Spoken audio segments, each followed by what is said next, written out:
Selamat malam, Bapak Ibu Saudara, jemaat sekalian, dimanapun kita berada saat ini. Kiranya Tuhan memberkati, memberikan kekuatan, memberikan damai sejahteranya, sukacitanya, memelihara, menjaga, dan memberikan kesehatan kepada setiap kita malam hari ini. Puji Tuhan, terima kasih Bapak Ibu Saudara jika malam hari ini Bapak Ibu Saudara mau kembali menyempatkan untuk bersama-sama merenungkan bagian firman Tuhan dan juga memanjatkan doa-doa kita ke hadapan Tuhan. Renungan malam hari ini kita akan ambil dari kitab Nehemia, pasalnya yang ketiga. Kita sudah mengakhiri pasal yang kedua minggu yang lalu, dan hari ini kita memasuki pasal yang ketiga, ayat yang pertama sampai ayat yang ke-32. Satu perikop yang kebanyakan ketika kita membaca bagian ini pasti akan membacanya secara cepat. Ya, apalagi jika kita hanya menargetkan membaca satu pasal setiap hari, pasti ketika kita membaca bagian ini kita ingin cepat-cepat melompat ke pasal selanjutnya. Mengapa Bapak Ibu Saudara? Karena kalau kita membaca selintas pasal yang ketiga, bukan saja isi kitab ini seakan-akan sangat membosankan, tetapi kalau kita membaca secara cepat dan tidak hati-hati, kita akan berpikir bahwa pasal ini sangat tidak relevan dengan kehidupan kita sehari-hari. Namun Bapak Ibu Saudara, kita harus percaya bahwa penulis dari kitab ini, ya kita sudah membahas ada kemungkinan Nehemia atau Ezra, ya, menuliskan pasal ini bukan karena iseng, ya, atau hanya memenuhi bab-bab di dalam kitab ini, tetapi memang kitab ini sangat penting untuk kita ketahui.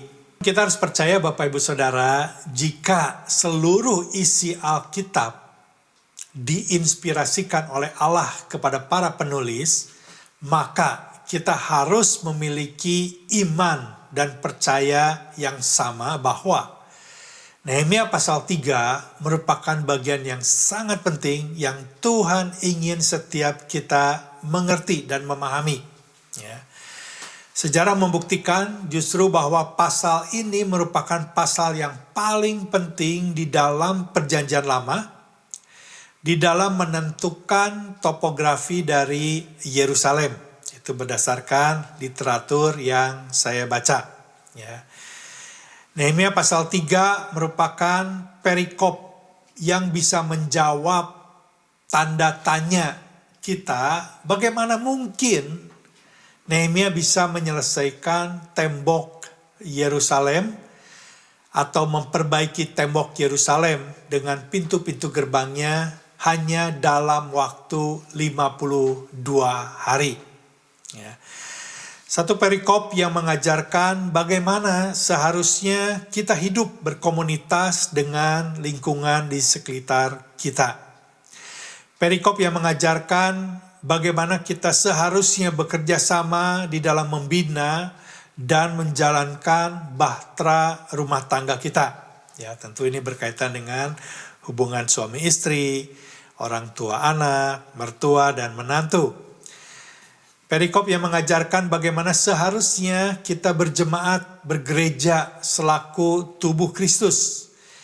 Perikop yang mengajarkan bagaimana kita bekerja atau menjalankan bisnis usaha kita. Maksud saya hubungan antara pemilik dengan bawahannya. Perikop yang mengajarkan bagaimana seharusnya kita hidup penuh dengan kerendahan hati. Perikop yang mengajarkan bagaimana seharusnya kita hidup tekun atau ketekunan, ya, mengingat di dalam menghadapi perjalanan di dunia ini tidak ada yang instan, ya, kecuali mie instan.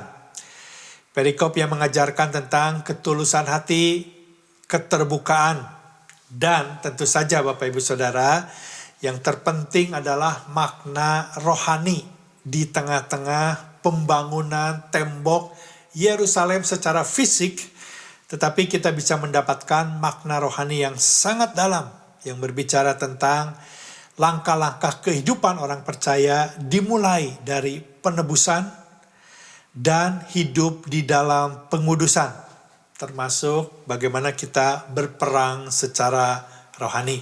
Ya. Dan tentu saja Bapak Ibu Saudara, sekali lagi, perikop ini adalah yang menjadi salah satu kunci penting dari keberhasilan Nehemia di dalam membangun, memulihkan tembok dan pintu gerbang Yerusalem dalam 52 hari. Hari ini kita hanya akan membaca 10 ayat saja ya, yang berkaitan dengan pintu gerbang yang diperbaiki. Yang secara keseluruhan kita menemukan di dalam perikop ini ada 10 pintu gerbang. Ya, kita akan membaca satu persatu ayat demi ayat, 10 ayat saja yang berkaitan dengan ke-10 pintu gerbang ini. Mari kita membacanya.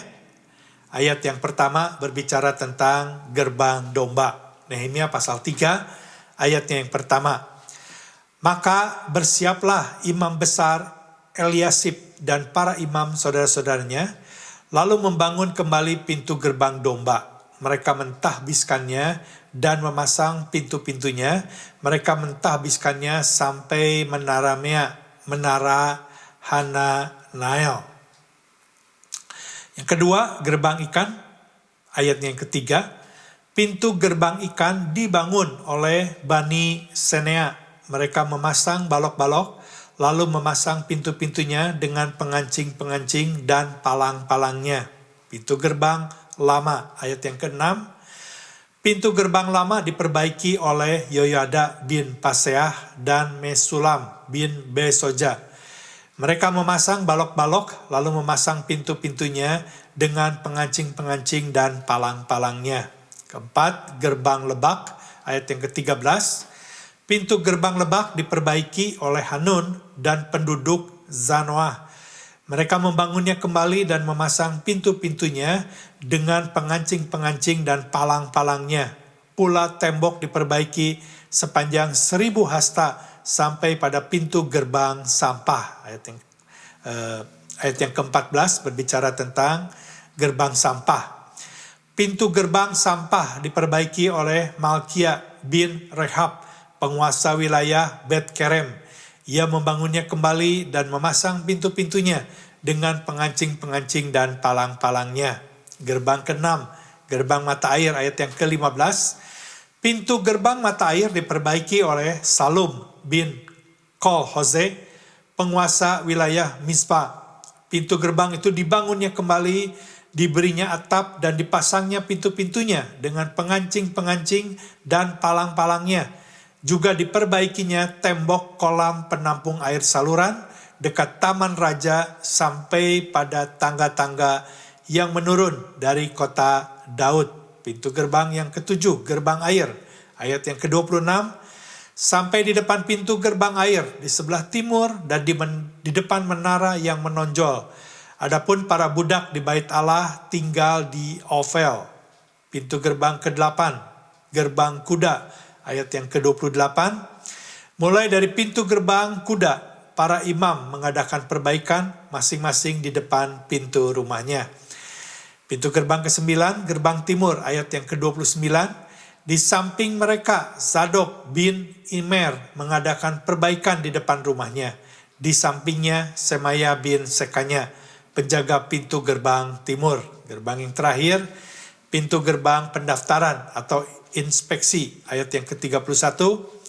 Di sampingnya, Malkia, seorang tukang emas, mengadakan perbaikan sampai pada rumah para budak di bait Allah dan para pedagang di depan pintu gerbang pendaftaran dan sampai pada kamar atas di penjuru.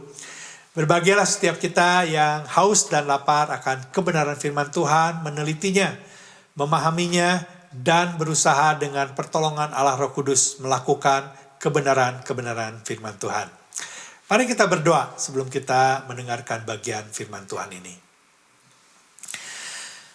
Bapa, kami mengucap syukur jika sekali lagi Engkau menarik setiap kami untuk kami boleh mendengarkan kebenaran firman Tuhan yang sudah Engkau inspirasikan kepada para penulis dari kitab Nehemia ini ya Tuhan. Dan hari ini kami memasuki Nehemia pasal yang ketiga. kami sungguh-sungguh memerlukan pertolongan-Mu ya Tuhan. Untuk kami benar-benar mengerti mengapa Engkau menuliskan pasal ini bagi setiap kami ya Tuhan. Tolong, kami percaya jika Engkau mewahyukan, Engkau memberikan pengertian kepada para penulis. Kami percaya Engkau juga akan memberikan pengertian yang sama kepada setiap kami. Bapa di dalam surga, bukakan mata dan telinga kami, untuk kami boleh mendengar dan memahami apa yang Kau ingin sampaikan malam hari ini. Sucikan dan kuduskan setiap kami, ampuni dosa-dosa kami ya Tuhan. Sekali lagi kami mengucap syukur untuk kesempatan yang Kau berikan. Di dalam nama Yesus kami berdoa dan mengucap syukur. Sama-sama katakan, amin. Bapak Ibu Saudara, jika kita berada di zaman modern sekarang ini, dengan teknologi yang ada, bukanlah satu hal yang sulit untuk membangun dan memperbaiki tembok sepanjang 2,5 miles atau kurang lebih 4-5 km dalam waktu 52 hari. Apalagi jika kita membandingkannya dengan negara tirai bambu, Cina atau Tiongkok. Tahun 2003, mereka bisa membangun satu rumah sakit berkapasitas 1.000 kamar hanya dalam waktu 7 hari. Dan beberapa bulan yang lalu, tepatnya Januari, Bapak Ibu Saudara, Tiongkok juga melakukan hal yang sama. Mereka membangun rumah sakit di atas lahan 25.000 meter persegi dengan kapasitas 1.000 ranjang selesai dalam waktu 6 hari saja. Ya, ini berkaitan dengan COVID-19. Namun jika kita menengok ke belakang, sebelum Tiongkok memiliki teknologi yang sangat modern dan canggih seperti ini, Tiongkok membangun tembok raksasa sepanjang 20.000 kilometer, memerlukan waktu 2.500 tahun. Ya, mulai dari tahun ke-7 sebelum Masehi, dan diselesaikan di dalam atau di zaman dinasti Qing di tahun 1800 Masehi. Ya. Jadi di dalam membangun tembok raksasa ini dari generasi ke generasi, ya, baru bisa diselesaikan. Kalau kita bercermin kepada apa yang dilakukan oleh Nehemia dengan membangun 4-5 km dalam waktu 52 hari, maka tembok Cina jika dibangun oleh Nehemia dan penduduk Yerusalem, tembok sepanjang 20.000 km itu akan diselesaikan dalam waktu 700 tahun. Ya, Bapak Ibu Saudara bisa menghitung sendiri. Saya hanya menghitung secara cepat saja, Bapak Ibu Saudara. Artinya, Nehemia bisa menyelesaikan tembok raksasa Cina sepanjang 20.000 km 4 kali lebih cepat dibandingkan dengan apa yang dikerjakan oleh penduduk Tiongkok saat itu. Ya, dengan teknologi yang tentu saja jauh lebih sederhana dibandingkan dengan teknologi Cina. Bayangkan mereka menyelesaikan tahun 1800 setelah Masehi. Jadi jauh lebih canggih. Jadi artinya Bapak Ibu Saudara, apa yang dikerjakan oleh Nehemia dan penduduk Yerusalem perlu kita apresiasi. Ya, satu pekerjaan yang luar biasa. Ya. Bagaimana hal ini bisa terjadi? Nah, itu satu pertanyaan yang bagus. Nehemia pasal yang ke-6, ayat yang ke-15 dan 16. Ini yang menjadi kunci atau salah satu kunci bagaimana Nehemia bisa menyelesaikan ini dengan begitu cepat. Ayat yang ke-15, pasal yang ke-6. Maka selesailah tembok itu pada tanggal 25 bulan Elul dalam waktu 52 hari. Ketika semua musuh kami mendengar hal itu, takutlah semua bangsa sekeliling kami. Mereka sangat kehilangan muka dan menjadi sadar bahwa pekerjaan itu dilaksanakan dengan bantuan Allah kami. Sekali lagi, dengan bantuan Allah kami. Jadi artinya Bapak Ibu Saudara, bahwa Allah memberkati, Allah membantu apa yang dikerjakan oleh Nehemia dan seluruh penduduk Yerusalem. Artinya, dalam hal ini kita harus ingat bahwa sekali lagi Tuhan memberkati apa yang Nehemia dan penduduk Yerusalem kerjakan. Sama persis dengan Tuhan memberkati apa yang Yusuf kerjakan. Tuhan memberkati apa yang dikerjakan oleh Daud, apa yang dikerjakan oleh Daniel. Artinya Bapak Ibu Saudara, jangan berharap terlalu banyak. Tuhan akan memberkati ketika kita tidak mengerjakan apa-apa. Tuhan membantu menyelesaikan apa yang dikerjakan oleh Nehemia dan penduduk Yerusalem. Membantu artinya Tuhan bekerja ketika kita bekerja. Maksud saya, benar dalam momen-momen tertentu, dalam situasi atau kondisi tertentu, Tuhan bekerja ketika kita diam saja. Benar, ya. Sepenuhnya Tuhan yang mengerjakannya. Tetapi dalam banyak hal, ketika kita menjalani kehidupan kita di dunia ini untuk mengerjakan dan Tuhan memberkati apa yang kita kerjakan. Ya. Nah, dalam kasus ini itu yang akan kita pelajari. Ya. Tuhan membantu, Tuhan memberkati apa yang Nehemia dan penduduk Yerusalem kerjakan. Dan malam hari ini Bapak Ibu Saudara, saya ingin kita sama-sama belajar satu poin terlebih dahulu dari pasal yang ketiga ini.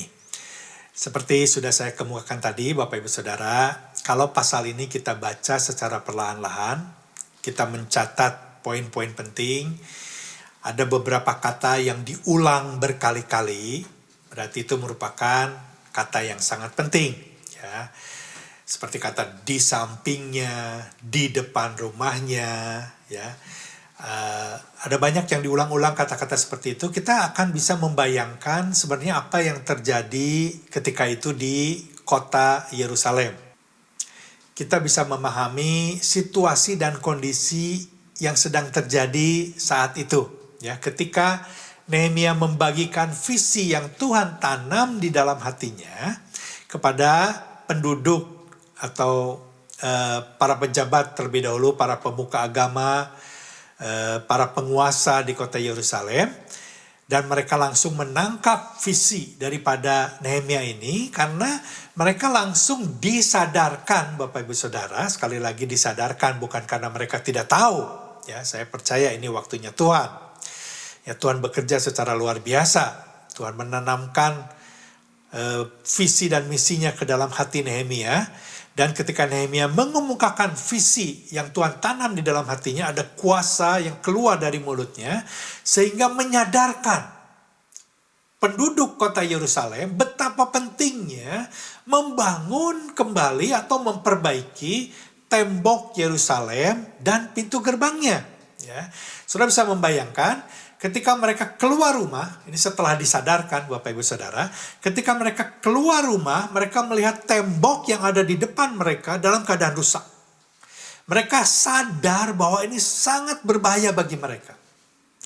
Ketika ada rumah-rumah tertentu atau keluarga-keluarga tertentu, ketika mereka keluar rumah, mereka melihat ada pintu gerbang yang sudah rusak, yang hancur, terbakar. Mereka disadarkan bahwa betapa pentingnya memperbaiki pintu gerbang yang sudah rusak. Karena ini akan membahayakan mereka. Musuh begitu mudah menerobos mereka, dan bukan keluarga mereka saja yang akan dihancurkan, keluarga-keluarga lain, tetangga-tetangga mereka juga, dan termasuk bait Allah yang baru saja diperbaiki oleh rombongan pertama, yaitu Ezra dan Zerubabel. Mereka mulai memikirkan kepentingan bersama. Ini bukan berbicara tentang kepentingan mereka secara individu atau keluarga mereka saja, tetapi kalau tembok atau pintu gerbang tetangga saya tidak diperbaiki, saya pun menjadi berbahaya. Pemikiran seperti inilah yang kembali menyadarkan dan memotivasi mereka untuk saling bekerja sama memperbaiki tembok dan pintu gerbang secara bersama-sama. Jadi poin yang pertama Bapak Ibu Saudara yang mau kita pelajari adalah bahwa mereka sadar memiliki kepentingan yang sama untuk sama-sama membangun dan memperbaiki tembok dan pintu gerbang yang sudah rusak, yang saat itu ada di hadapan mereka. Ya, jadi sekali lagi, poin yang pertama, mereka menangkap visi yang sama dan memiliki kepentingan yang sama untuk sama-sama membangun dan memperbaiki tembok dan pintu gerbang yang sudah rusak.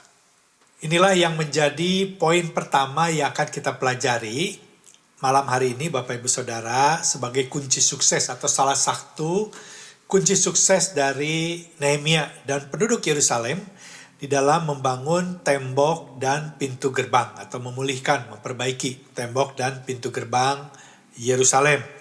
Yaitu memikirkan dan melakukan kepentingan bersama. Ya. Inilah yang harus kita teladani, inilah yang harus kita ikuti jejak langkah dari apa yang dikerjakan oleh Nehemia dan penduduk Yerusalem. Yaitu mulai dengan memikirkan kepentingan bersama dan melangkah demi kepentingan bersama.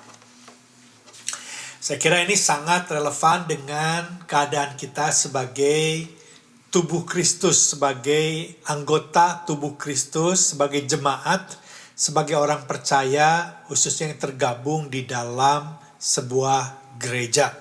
Ya.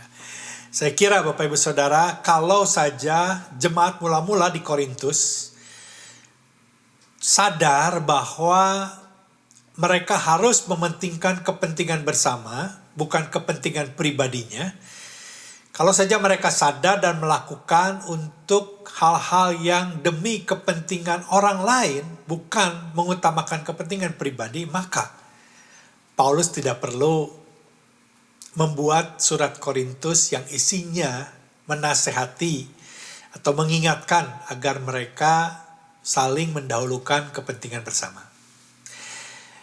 Jemaat di Korintus terpecah belah karena jemaat-jemaat di sana lebih mementingkan kepentingan pribadinya dibandingkan dengan kepentingan jemaat secara umum. Begitu pula mungkin isi daripada kitab Filipi akan berbeda kalau saja jemaat di Filipi juga menyadari hal yang sama bahwa mereka harus saling mementingkan kepentingan bersama, saling merendahkan hati satu dengan yang lain. Bukan lebih mengutamakan keegoisan pribadi, tetapi lebih mengutamakan kepentingan jemaat lainnya. Bapak Ibu Saudara, saya pikir ini sangat relevan dengan kehidupan kita berjemaat di dalam gereja. Kalau kita memang ingin menjalani kehidupan bergereja kita sesuai dengan rencana dan kehendak Tuhan, yang menjadi kerinduan Tuhan sehingga dia rela mengorbankan anaknya, Tuhan Yesus Kristus, untuk mati di atas kayu salib demi terbentuknya sebuah gereja. Sudah seharusnya kita meneladani apa yang dikerjakan oleh Nehemia dan penduduk Yerusalem. Sebagai tubuh Kristus, sebagai jemaat, sebagai anak-anak Tuhan, orang-orang yang sudah ditebus, orang-orang yang dikasihi oleh Allah, sudah seharusnya kita ketika bergereja mengutamakan kepentingan orang lain. Bukan semata-mata hanya mementingkan kepentingan pribadi. Kita harus melihat, sebagai tubuh Kristus, kita harus mulai belajar untuk melihat keberadaan teman-teman kita atau saudara-saudara seiman kita. Ya. Saya kira mementingkan kepentingan bersama dan berusaha melakukannya secara bersama-sama bukan saja berguna atau harus dilakukan di dalam keadaan atau situasi kita sebagai gereja Tuhan, tetapi juga ini berlaku di dalam kita membina rumah tangga kita. Ya. Kalau suami dan istri tahu dan sadar kepentingan masing-masing pasangan hidupnya, dan berjalan atau melakukan demi kepentingan pasangan hidupnya, maka akan ada banyak sekali pertengkaran-pertengkaran yang tidak perlu, yang bisa dihindari. Begitu juga antara orang tua dan anak-anak. Ya, hubungan antara anak dan orang tua, kalau saja keluarga atau anggota di dalam keluarga memikirkan kepentingan orang lain, kepentingan orang tua dan anak-anaknya, saya kira ada banyak keluarga yang akan mengalami kehidupan berumah tangga, keluarga yang bahagia, yang penuh damai, yang penuh dengan sukacita. Ya. Begitu juga di dalam perusahaan atau di mana kita bekerja, apakah kita sebagai pemilik atau kita bekerja di perusahaan tersebut, kalau saja mulai memikirkan kepentingan teman-teman kita, atasan kita atau bawahan kita, saya kira di dalam kita bekerja, kita akan sangat senang sekali bekerja di dalam situasi yang seperti itu. Ada damai, ada sukacita, ada kebersamaan. Bapak Ibu Saudara, mari kita bukan saja sadar atau tahu akan kebenaran firman Tuhan ini. Saya mengajak, dimanapun kita saat ini, situasi apapun, kondisi apapun, kita sebagai anggota keluarga, kita sebagai orang tua, sebagai ayah, sebagai ibu, sebagai suami, sebagai istri, sebagai anak-anak, mertua, menantu, atau kita juga yang bergereja sekarang, apapun pelayanan, bentuk pelayanan kita, dimanapun kita ditempatkan, belajar untuk mementingkan kepentingan orang lain.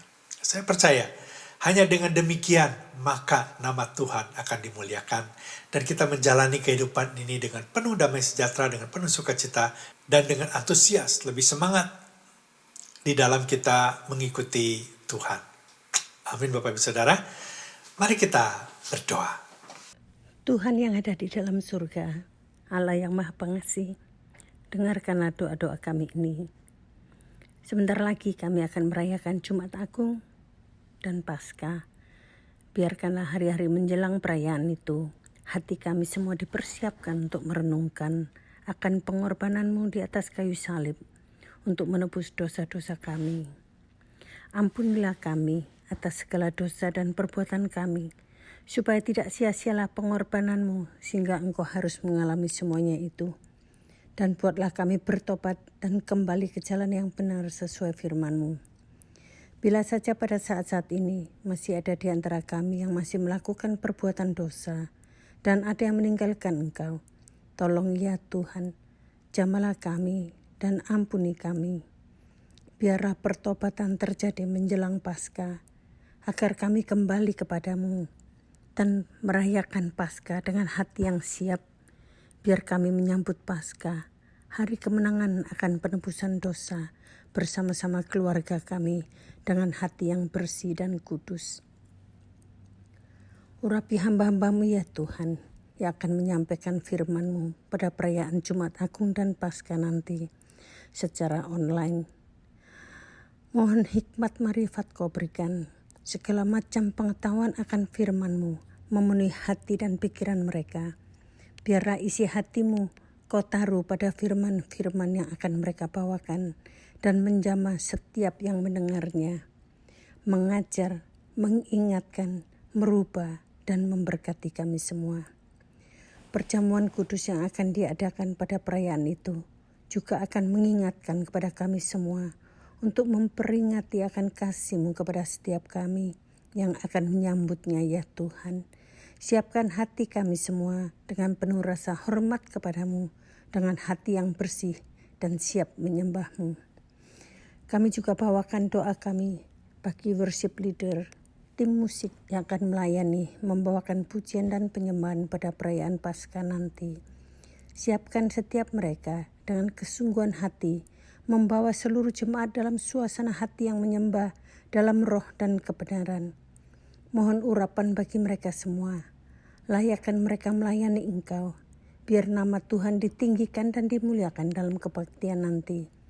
Kesatuan hati dan suara mereka saat menyembah Engkau, biar menyenangkan hati-Mu seperti dupa yang harum di rumah Tuhan.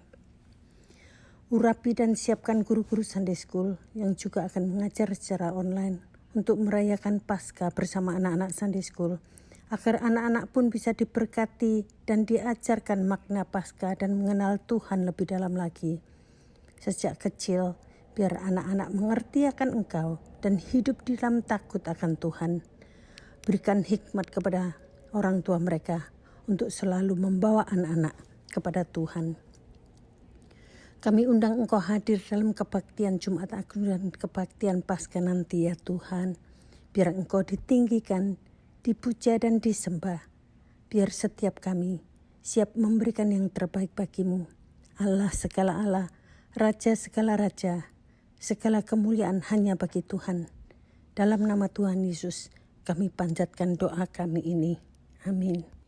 Tuhan Yesus, pada hari ini mau berdoa untuk para pastor di H1 ya Tuhan, Pastor Sony, Pastor Gagan, Pastor Eri, Pastor James, Pastor OBD, dan Pastor Daryl.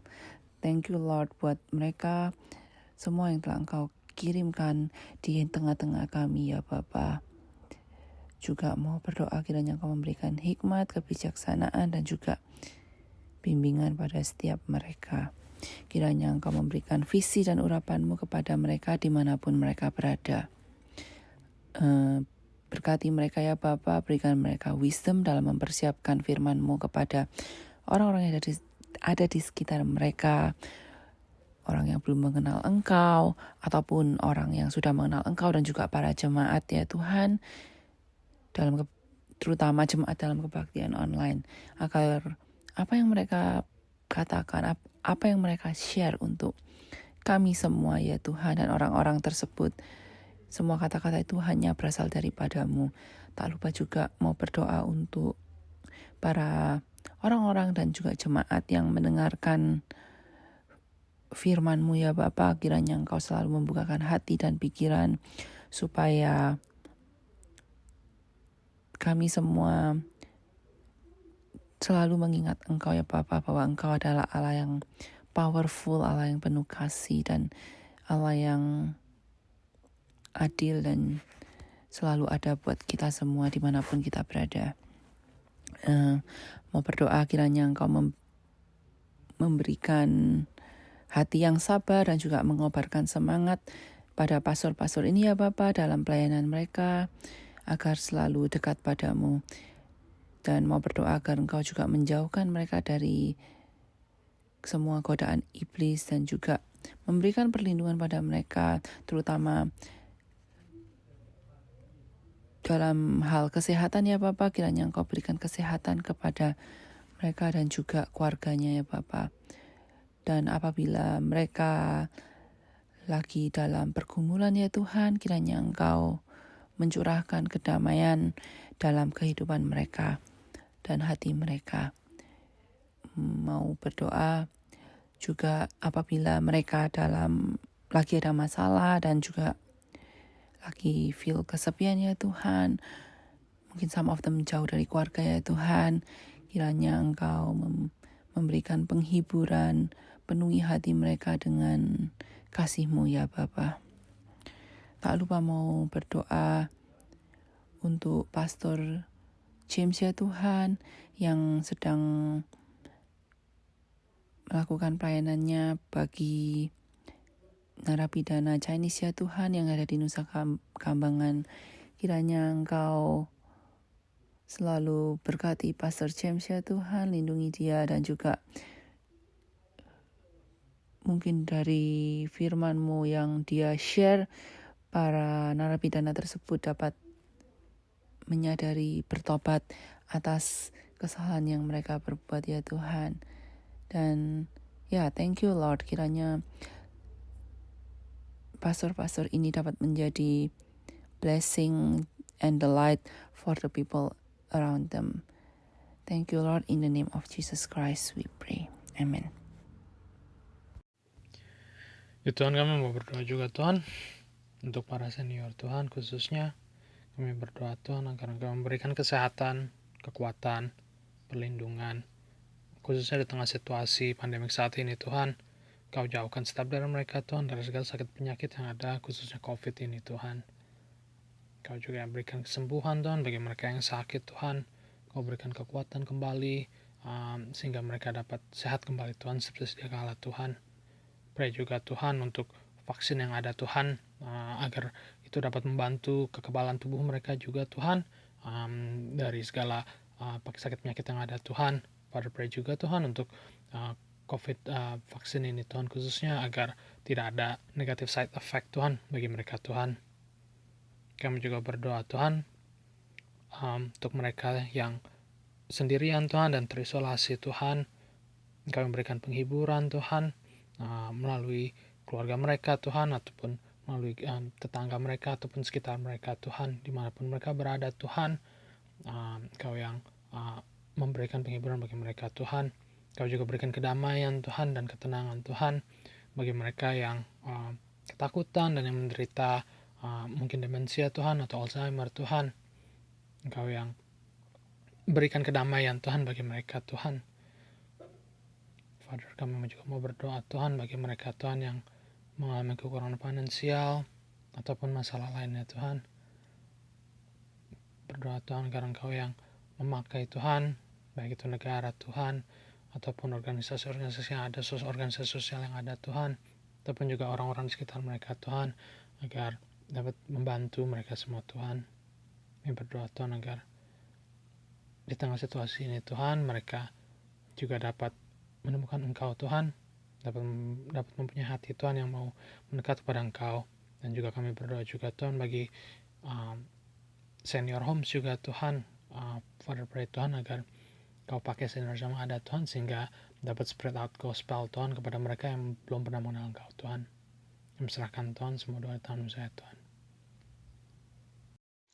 Bapa di surga, dimuliakanlah namamu. Bantulah kami untuk menggunakan kacamata iman, agar kami bisa melihat dengan lebih fokus karya-karyamu, rencanamu, cinta kasihmu yang tiada berkesudahan. Engkau yang telah menolong orang-orang Israel dari tanah Mesir, mengenapi firman-Mu untuk menyelamatkan bangsa Israel. Begitu juga dalam mengenapi rencana keselamatan-Mu untuk umat manusia. Sungguh tanpa bantuan kacamata iman dan Roh Kudus, kami akan sulit mengerti kesempurnaan rencana besar-Mu. Tuhan, malam ini kami panjatkan doa-doa kami untuk para pekerja garis depan dalam menghadapi pandemi COVID-19 dan varian-variannya, terutama untuk para dokter, perawat, petugas paramedik, pegawai rumah sakit, dan petugas-petugas kesehatan di panti-panti lansia maupun panti-panti perawatan jangka panjang para senior.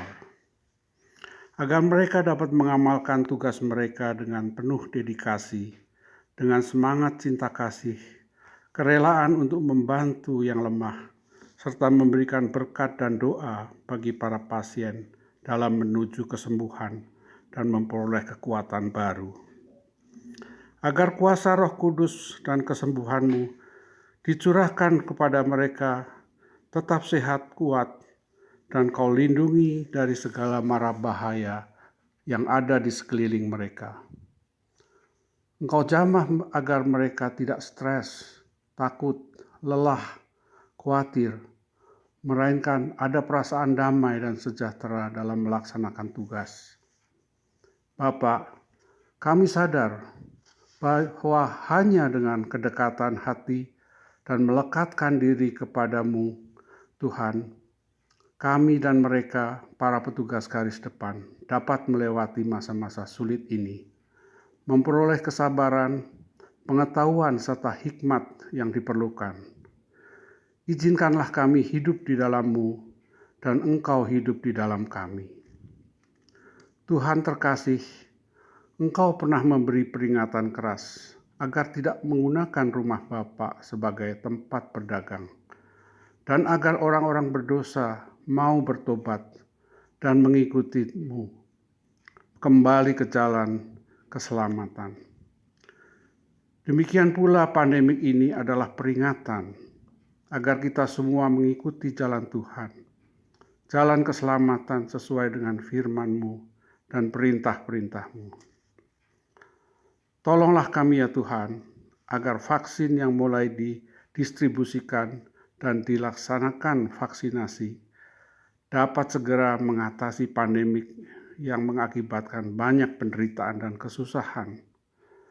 Karena hanya di dalam tangan-Mu hidup kami ini kami serahkan. Berbahagialah mereka yang hidup di dalam Tuhan dan setia mengamalkan ajaran-ajarannya. Dalam nama Yesus Kristus, penyelamat kita, kami serahkan doa-doa ini.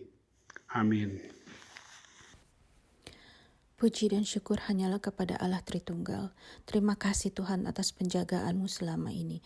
Kami jemaat House for All Nations memohon agar kami diberikan hati yang taat dan setia untuk selalu mengikuti-Mu. Tolong kami untuk selalu mempunyai hati yang berkobar, untuk mencari-Mu, merenungkan firman-Mu, melakukan dan menyelesaikan kehendak-Mu. Kami rindu untuk mengalami kebangkitan rohani. Di luar Engkau kami tidak ada apa-apanya, kami tidak dapat hidup tanpa-Mu. Hanya di dalam-Mu ada kehidupan, kedamaian, sukacita, dan kemenangan yang sejati. Di dalam dunia yang semakin tidak menentu ini, gelap dan jahat, hanya Engkaulah satu-satunya harapan dan penerangan bagi kami. Engkau adalah sumber kebenaran, kasih setia, penyertaan-Mu, hikmat-Mu, penyediaan-Mu yang jauh melebihi akal kami, telah terbukti lagi dan lagi di dalam kehidupan kami. Engkau nyata Tuhan, Engkau panjang sabar, Engkau mengerti, Engkau mengampuni kerapuhan hati kami. Tidak ada kata yang bisa melukiskan indahnya Engkau Tuhan. Engkau penuh kasih, kasih-Mu sempurna. Tolong kami Tuhan untuk selalu setia dan mengingat kebaikan-Mu di saat kesusahan dan kemalangan menghampiri. Ingatkan kami bahwa kami untuk selalu bersyukur atas semua kejadian yang menimpa kami, karena rencana-Mu adalah rancangan kebaikan, bukan kejahatan, untuk memberikan kepada kami masa depan yang penuh pengharapan. Tuhan Bapa, ampunilah kedegilan dan kesempitan hati dan pikiran kami yang sangat gampang untuk jatuh ke dalam dosa, dan ini menyedihkan hati-Mu. Kami adalah anak-anak yang tidak tahu terima kasih Tuhan, dan selalu dimaafkan dan selalu diterima kembali di dalam dekapan kasih-Mu, hanya karena darah anak-Mu Tuhan Yesus di kayu salib yang memampukan. Bapa, Engkau adalah Allah yang adil. Akan tiba saatnya penghakiman tiba. Hanya Engkau yang tahu Tuhan. Tolong Tuhan, pakai kami, jadikan kami perpanjangan tangan-Mu untuk meraih jiwa-jiwa saudara dan sesama kami yang telah jauh dan tersesat di dalam gelombang maut yang mematikan. Tolong kami Tuhan untuk mempunyai hati yang selalu melayani dan mengasihi mereka yang tidak layak untuk dikasihi, karena kami pun adalah orang yang dulu tidak layak, dan Engkau layakkan dan kasihi. Semua ini karena kemurahan, hanya karena kemurahan dan kebesaran kuasa kasih-Mu Bapa. Tuhan, Engkau tahu setiap keadaan anak-anak-Mu, setiap kesusahan yang sedang kami jalani dan alami. Tuhan, apakah itu masalah kesehatan, keuangan, ataupun antar hubungan, ataupun masalah kesombongan, keserakahan, dan ambisi pribadi. Tuhan, tolong kami untuk berserah kepadamu, meletakkan masalah-masalah kami di kaki-Mu. Ajar kami untuk selalu bersyukur dan berterima kasih atas penyertaan-Mu di dalam hidup kami. Hanya satu yang Engkau minta, agar kami percaya tidak ada hal yang mustahil bagi Tuhan. Rencana Tuhan selalu terjadi di dalam kehidupan anak-Nya. Kami percaya bahwa Tuhan mampu menyembuhkan kami yang sakit. Tuhan mampu menghibur kami yang berduka cita. Tuhan mampu menyediakan kebutuhan jasmani dan rohani kami.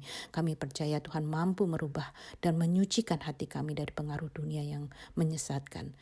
Selama kami berserah dan bersandar penuh kepadanya, Roh Kudus akan membimbing, mengajar, dan melindungi kami agar terhindar dari kehancuran dan kematian kekal. Kami mau hidup untuk-Mu Tuhan. Terpujilah Engkau selama-lamanya. Dalam nama Tuhan Yesus Kristus kami berdoa. Amin.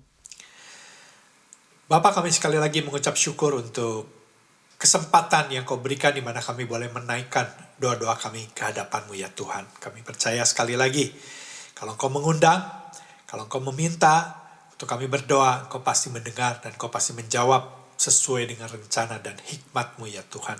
Rencana dan kehendak-Mu ya Tuhan.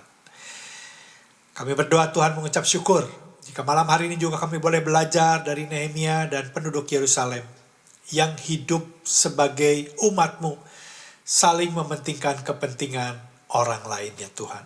Ajar kami untuk kami boleh dengan segala kerendahan hati, dengan segala ketulusan hati ya Tuhan, untuk kami menjalani kehidupan kekristenan kami, baik kami sebagai anggota gereja, sebagai jemaat-Mu, sebagai anggota di dalam rumah tangga, apapun jabatan, kondisi, situasi kami ya Tuhan. Kami mau mengutamakan kepentingan orang-orang yang ada di sekitar kami, dibandingkan dengan kepentingan pribadi kami masing-masing ya Tuhan. Kami percaya melalui semua ini, Nama Tuhan akan dimuliakan. Dan Kau Allah yang hidup, Kau akan menolong setiap kami boleh menjalankan kerinduan ini ya Tuhan. Kalau Engkau membantu Nehemia dan Yerusalem sukses membangun tembok dan pintu gerbang dalam 52 hari. Kami percaya Engkau juga menolong setiap kami yang rindu meneladani kehidupan mereka ya Tuhan. Roh-Mu yang ada di dalam kehidupan kami akan menolong, memberikan kekuatan, dan memberikan semangat dan sukacita di dalam kami menjalankan seluruh kehendak Tuhan. Terima kasih Tuhan, di dalam nama Yesus kami berdoa dan mengucap syukur. Sama-sama katakan, amin. Selamat malam Bapak Ibu Saudara, sampai jumpa hari Minggu di dalam ibadah online pukul 3. Kita akan tetap melanjutkan khotbah seri Paskah dengan tema Jejak Langkah Kristus menuju kemenangan.